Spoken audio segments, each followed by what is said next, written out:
पीछे नहीं लाइन पे सामने आगे पीछे नहीं लाइन बना ले पहले बैठ जाओ तो फिर आगे चले जाओ बैठ जाओ ऐसे बैठ जाओ बैठ जाए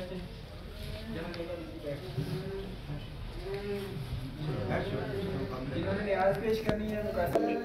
नबी साहब ने कहा होता था फरमाया कि वासी दुआ करना दे नसीब अच्छे मिकदार हुसैन